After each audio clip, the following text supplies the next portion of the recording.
வணக்கம். இன்றைய முக்கிய செய்திகள். முதலில் தலைப்புச் செய்திகள். சக்கர நாற்காலியில் வந்த அதிகாரிகளை மிரள வைத்த வெளிநாட்டு பெண். சினிமா பாணியில் சம்பவம். பெண் போலீஸ் அதிகாரியிடம் தவறாக நடந்து கொண்ட உத்தியோகத்தர் பணி நீக்கம். ஊழல் மோசடி குற்றச்சாட்டில் சிக்குபவர்களை குறிவைக்கும் கும்பல். தொடரும் மர்ம மரணங்கள். பதவி விலகல் கடிதத்திற்கு இதுவரை பதிலளிக்காத ஜனாதிபதி. எழுந்துள்ள குற்றச்சாட்டு.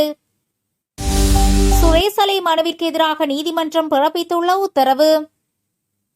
நீர்கொழும்பு சிறைச்சாலை மோதல் விவகாரம். ஜனாதிபதி தலைமையில் உயர்மட்ட சந்திப்பு. ஆன்லைன் விளையாட்டிற்காக கடையை உடைத்து திருடிய சிறுவர்கள் கைது. விசாரணையில் சிக்கிய தேரர். டெங்கு உயிரிழப்பு 53ஆக அதிகரிப்பு. 74,000க்கும் மேற்பட்டோர் பாதிப்பு. மண்மேடு சரிந்து விழுந்ததில் நபர் ஒருவர் உயிரிழப்பு. விக்டோரியா கல்லூரிக்கு முன் வெடித்த போராட்டம். சுமந்திரன் பிரதம அதிதியாக கலந்து கொள்ளக்கூடாது. ஆத்திரத்தில் ட்ரம்ப் கனடாவிற்கு விடுத்துள்ள கடுமையான எச்சரிக்கை. இனி விரிவான செய்திகள். விரிவான செய்திகளுக்குள் செல்வதற்கு முன்னர் சேனலை சப்ஸ்கிரைப் செய்து உடனுக்குடன் புதிய செய்திகளை அறிந்து கொள்ளுங்கள்.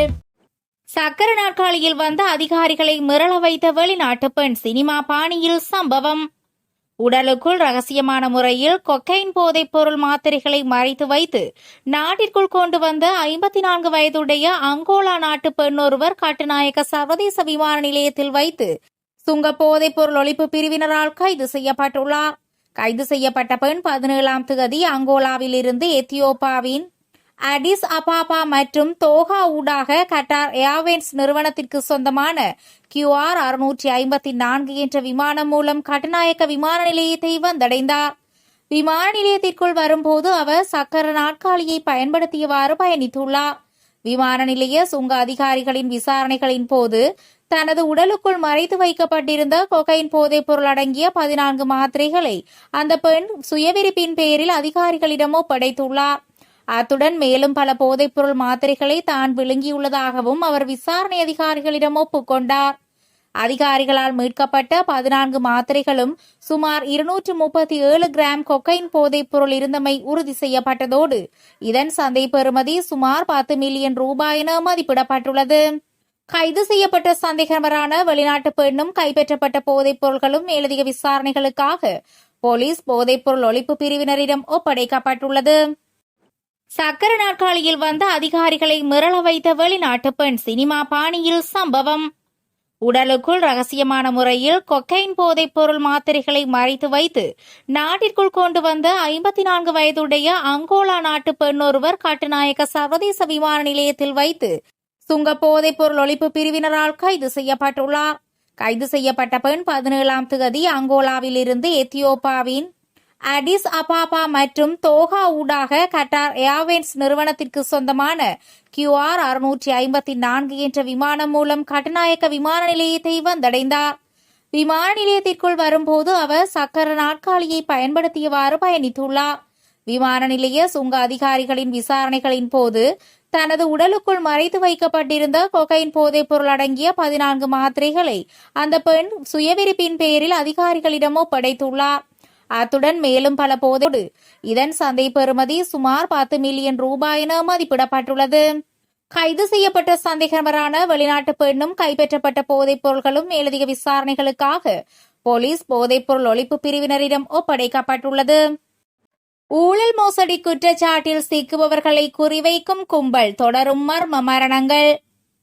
இலங்கையில் ஊழல் குற்றச்சாட்டுகளுடன் சம்பந்தப்பட்டவர்களுக்கு எதிராக சட்டம் நடைமுறைப்படுத்தப்பட்டு வரும் வேளையில் சிலர் மர்மமான முறையில் உயிரிழப்பது ஏன் என ஊடகவியலாளர்கள் அரசாங்கத்திடம் நேரடியாக கேள்வி எழுப்பியுள்ளனர்.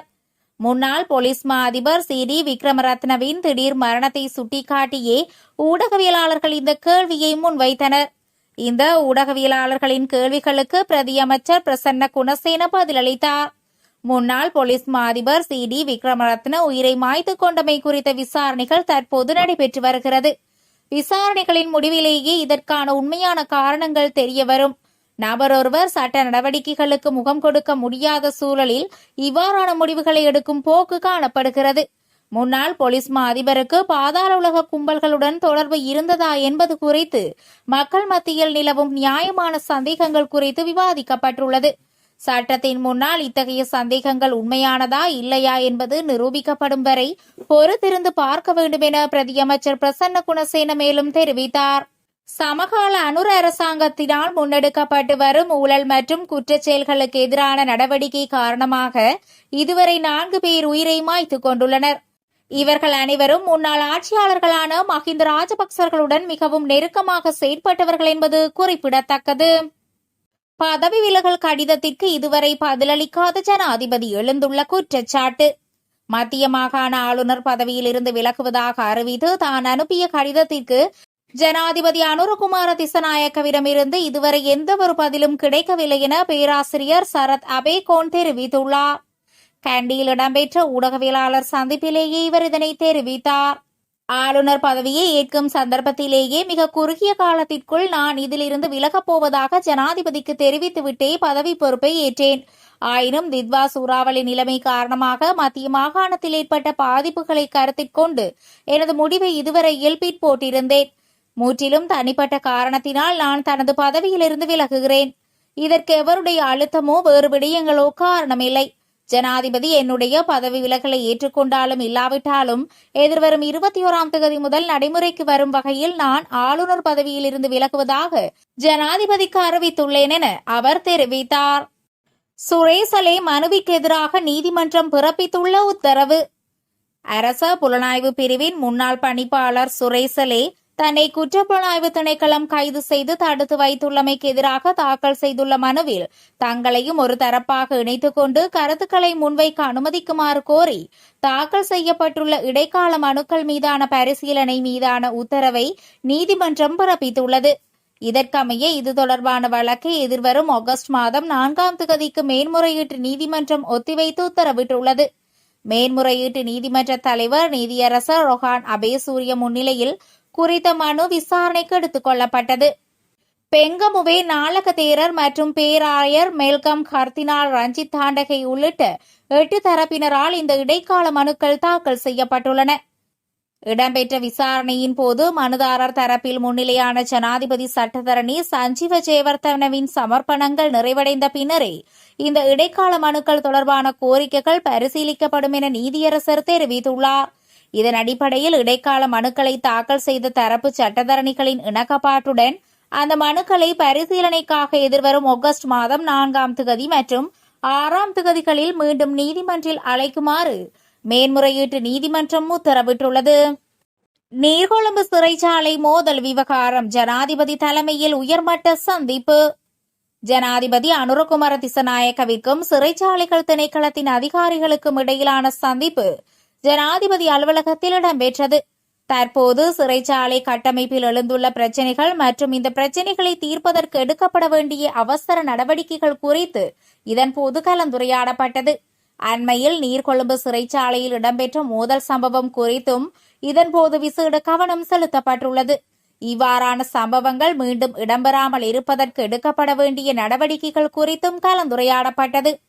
சிறைச்சாலை அதிகாரிகள் எதிர்கொள்ளும் பிரச்சினைகள் மற்றும் அவர்களின் நலன்புரி விடயங்கள் குறித்தும் இதன்போது ஜனாதிபதி விசேட கவனம் செலுத்தினார். ஜனாதிபதி ஒருவருடன் நேரடியாக தமது பிரச்சினைகள் குறித்து கலந்துரையாடுவதற்கு கிடைத்த முதலாவது சந்தர்ப்பம் இதுவென சுட்டிக்காட்டிய சிறைச்சாலை அதிகாரிகள் அதற்காக ஜனாதிபதிக்கு தனது நன்றியையும் தெரிவித்தனர்.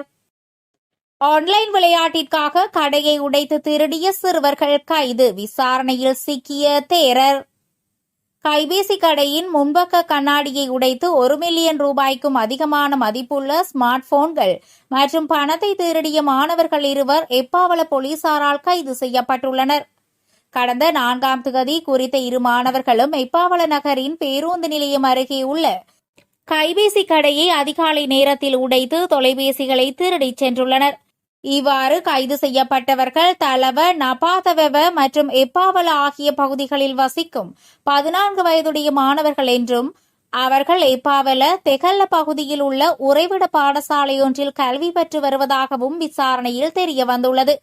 இச்சம்பவம் தொடர்பான விவரங்களை தம்புட்டேகம நீதவான் நீதிமன்றத்தில் சமர்ப்பித்த பின்னர் சம்பந்தப்பட்ட கைபேசிகளில் இஎம்ஐ எண்கள் மற்றும் தொலைபேசி சமிஞ்சைகள் மூலம் நடத்தப்பட்ட நீண்ட விசாரணைக்கு பின்னர் சந்தேக நபர்கள் கைது செய்யப்பட்டுள்ளனர். திருட்டு நடந்த நேரத்தில் கடையில் பொருத்தப்பட்டிருந்த சிசிடிவி காட்சிகள், போலீஸ் பிரிவு, நாய் மற்றும் கைரேகை பிரிவு உள்ளிட்ட அதிகாரிகளின் உதவியோடு நடத்தப்பட்ட விசாரணையின் அடிப்படையில் சந்தேக நபர்கள் கைது செய்யப்பட்டனர். கைது செய்யப்பட்ட போது சந்தேக நபர்களிடமிருந்து 10 லட்சத்துக்கும் அதிகமான மதிப்புடைய 6 திருடப்பட்ட ஸ்மார்ட் மொபைல் போன்களும் 5000 மதிப்புடைய பொருட்களும் மீட்கப்பட்டுள்ளன. கைது செய்யப்பட்ட மாணவர் ஒருவர் சில நாட்களுக்கு முன்பு கடைக்கு சென்று பல நவீன மொபைல் போன்களின் விலைகளை பற்றி விசாரித்ததாக விசாரணையில் தெரிய வந்துள்ளது. அதன் பின்னர் அவர் தனது தந்தையிடம் தனக்கு மொபைல் போன் வாங்கி தருமாறு கேட்டதாகவும், ஆனால் அவரது தந்தை அதற்கு விருப்பமின்மையை வெளிப்படுத்தியதாகவும் கூறப்படுகிறது. இதனால் கோபமடைந்த அந்த நபர் மற்றொரு நண்பருடன் வந்து மொபைல் போன்களை திருடியுள்ளார். இவ்வாறு திருடப்பட்ட போன்களில் 2ஐ தனது சொந்த பயன்பாட்டிற்காக வைத்துக் கொண்டு மற்றைய போன்களை பிரிவனாவைச் சேர்ந்த ஒரு தேரருக்கும் அவரது தந்தைக்கும் மற்றும் பல மாணவர்களுக்கும் கொடுத்துள்ளார். கோயிலைச் சேர்ந்த தேரர் ஒருவருக்கு சொந்தமான சிம் கார்டை திருடப்பட்ட கைபேசியில் இந்த மாணவர்கள் பயன்படுத்தியதாக கூறப்படுகிறது. அவர்கள் தங்களது கைபேசிகளை பயன்படுத்தி இணைய விளையாட்டு விளையாடி வந்ததாகவும், அந்த விளையாட்டிற்கு அடிமையானதன் காரணமாகவே இந்த திருட்டை செய்திருக்கலாம் எனவும் போலீசார் சந்தேகிக்கின்றனர். டெங்கு உயிரிழப்பு 53ஆக அதிகரிப்பு, 74,000க்கும் மேற்பட்டோர் பாதிப்பு. இலங்கையில் டெங்கு நோய் தாக்கத்தால் உயிரிழந்தவர்களின் எண்ணிக்கை 53ஆக உயர்ந்துள்ளது என்று தேசிய டெங்கு கட்டுப்பாட்டு பிரிவு தெரிவித்துள்ளது. நாட்டில் இதுவரையான காலப்பகுதியில் பதிவாகிய மொத்த டெங்கு நோயாளர்களின் எண்ணிக்கை 74,478ஆக அதிகரித்துள்ளது. டெங்கு நோயின் பரவல் தொடர்ந்தும் தீவிரமடைந்து வருவதை புள்ளி விவரங்கள் உணர்த்துகிறது. இந்த நிலைமையை கருத்தில் கொண்டு காய்ச்சல் அல்லது டெங்கு நோய்க்கான ஏனைய அறிகுறிகள் தென்படுமாயின் காலதாமதம் செய்யாது உடனடியாக அருகிலுள்ள மருத்துவமனைக்கு சென்று முறையான மருத்துவ பரிசோதனைகளை மேற்கொள்ளுமாறு பொதுமக்கள் அறிவுறுத்தப்பட்டுள்ளனர். தொடர்ச்சியான காய்ச்சல், தலைவலி, உடல்வலி மற்றும் இதர அறிகுறிகளை அலட்சியப்படுத்தாமல் தகுதியான மருத்துவ ஆலோசனைகளை பெறுவது நோயின் தீவிரத்தை குறைக்கவும் உயிரிழப்புகளை தவிர்க்கவும் அவசியமாகும் என்று சுகாதார தரப்பினர் வலியுறுத்துகின்றனர். மண்மேடு சரிந்து விழுந்ததில் நபரொருவர் உயிரிழப்பு. அலவத்துக்கொடை பகுதியில் மண்மேடு சரிந்து விழுந்ததில் நபரொருவர் உயிரிழந்துள்ளார். குறித்த சம்பவம் கண்டி மாவட்டத்தின் அலவத்கொடை படுகொடை பகுதியில் இடம்பெற்றுள்ளது. குறித்த பகுதியைச் சேர்ந்த 49 வயதுடைய நபரை இவ்வாறு உயிரிழந்துள்ளார். வீடொன்றின் அத்திவாரம் தோண்டும் கட்டுமான பணியில் ஈடுபட்டிருந்த போதே இந்த சம்பவம் இடம்பெற்றுள்ளதாக காவல்துறையினர் தெரிவித்துள்ளனர். ஆத்திரத்தில் ட்ரம்ப் கனடாவிற்கு விடுத்துள்ள கடுமையான எச்சரிக்கை. அமெரிக்கா முழுவதும் காட்டுத்தீயின் புகை பரவுவதற்கு கனடாவே காரணம் என்று அமெரிக்க ஜனாதிபதி டொனால்ட் ட்ரம்ப் குற்றம் சாட்டியுள்ளார். இந்த மாசுக்களை கையாள்வதற்கான கணக்கிட முடியாத செலவினங்களை கனேடிய பொருட்கள் மீது தற்போது விதிக்கப்பட்டுள்ள சுங்க வரிகளுடன் கூடுதலாக சேர்க்கப் போவதாக அவர் எச்சரித்துள்ளார். கனடாவில் ஏற்பட்டுள்ள நூற்றுக்கணக்கான காட்டுத்தீயிலிருந்து எழும் அடர்ந்த புகை அமெரிக்காவின் மத்திய மேற்கு பகுதி முழுவதும் வடகிழக்கு பகுதி வரையும் பரந்த நிலப்பரப்பை சூழ்ந்துள்ளதால் பொதுமக்கள் வீடுகளுக்குள் இருக்குமாறு எச்சரிக்கப்பட்டுள்ள நிலையிலேயே ட்ரம்ப் இந்த அறிவிப்பை வெளியிட்டுள்ளார். கனடா பிரதமர் மார்க் கார்னியுடன் முரண்பாடான உறவை கொண்டுள்ள ட்ரம்ப் முற்றிலும் ஏற்றுக்கொள்ள முடியாத இந்த நிலைமை குறித்து கனடா என்ன செய்ய திட்டமிட்டுள்ளது என்பதை அறிய அவரை தொலைபேசியில் அழைக்கவிருப்பதாகவும் கூறியுள்ளார். அத்தோடு கனடா தனது காடுகளை முறையாக பராமரிக்காததால் அசுத்தமான மற்றும் ஆரோக்கியமற்ற காற்று தேவையற்ற முறையில் அமெரிக்காவை ஆக்கிரமிப்பதாகவும் இது கனடாவின் திட்டமிட்ட அலட்சியம் என்றும் அவர் தனது சமூக ஊடக பதிவில் விமர்சித்துள்ளார். விக்டோரியா கல்லூரிக்கு முன் வெடித்த போராட்டம், சுமந்திரன் பிரதம அதிதியாக கலந்து கொள்ளக்கூடாது. விக்டோரியா கல்லூரியின் முன்பாக போராட்டத்தில் ஈடுபட்டுள்ள பழைய மாணவர்கள் எங்கே விழாக்குழு எங்கே, பாடசாலை நிர்வாகமே தன்னிச்சையான முடிவுகளை எடுக்காதே, விக்டோரியன்ஸை அதிதியாக வர வேண்டும் என தெரிவித்து பதாகைகளை ஏந்தியவாறு போராட்டத்தில் ஈடுபட்டுள்ளனர். இதன்போது போராட்டத்தில் ஈடுபட்ட பழைய மாணவர்கள் கருத்து தெரிவிக்கையில் 150வது ஆண்டு விழா என்பது ஒரு முறையே வரும். அது தொடர்பான நிகழ்வுகளுக்கு எமது பழைய மாணவர் யாராவதே விருந்தினராக அழைக்கப்பட வேண்டும். பாடசாலைக்கு தொடர்பில்லாத ஒருவர் விருந்தினராக வருவதை ஏற்றுக்கொள்ள முடியாது. சுமந்திரன் விருந்தினராக அடைக்கப்பட்ட விடயம் நேற்றைய தினமே எங்களுக்கு தெரியும். இந்நிலையில் இந்த பிரச்சினை தொடர்பாக பாடசாலை அதிபர் மற்றும் பாடசாலை நிர்வாகத்தினர் ஆகியோருடன் சுமூகமாக பேசி முடிப்பதற்கு நாங்கள் முயற்சித்தோம். ஆனால் அது பலனளிக்கவில்லை. ஒரு கட்டத்திற்கு மேல் பழைய மாணவர்கள் எவரும் கலந்து கொள்ள வேண்டாம். நாங்கள் பாடசாலை சமூகத்துடனே நிகழ்வுகளை நடத்துகிறோம் என்று அதிபர் கூறினார். அதன் பின்னரே நாங்கள் போராட்டத்தில் ஈடுபட வேண்டிய நிலைக்கு தள்ளப்பட்டுள்ளோம் என தெரிவித்துள்ளனர். தற்போது சொலிபுரம் விக்டோரியா கல்லூரியில் நடைபெறும் நடைபவனியில் எம்.ஏ. சுமந்திரன் விருந்தினராக கலந்து கொள்ள மாட்டார் என பாடசாலையின் அதிபர் சுலபாமதி தெரிவித்துள்ளார். நேற்று இடம்பெற்ற ஆர்ப்பாட்டம் குறித்து வெளியிட்ட அறிக்கையிலேயே அவர் இதனை தெரிவித்தார். அவர் மேலும் குறிப்பிட்டதாவது, பாடசாலையின் நடைபவனி நிகழ்விற்கு விருந்தினராக முன்னாள் நாடாளுமன்ற உறுப்பினரும் ஜனாதிபதி சட்டத்தரணியுமான சுமந்திரனை அழைத்திருந்தோம். ஆனால் அவர் இந்தியா செல்ல உள்ளதாக தெரிவித்து இந்த நிகழ்விற்கு கலந்து கொள்ள முடியாது என்பதை உத்தியோகபூர்வமாக அறிவித்துள்ளார் என தெரிவித்திருந்தார். இத்துடன் செய்திகள் நிறைவடைகிறது. தொடர்ந்தும் செய்திகளுக்கு சேனலை சப்ஸ்கிரைப் செய்து இணைந்திருங்கள்.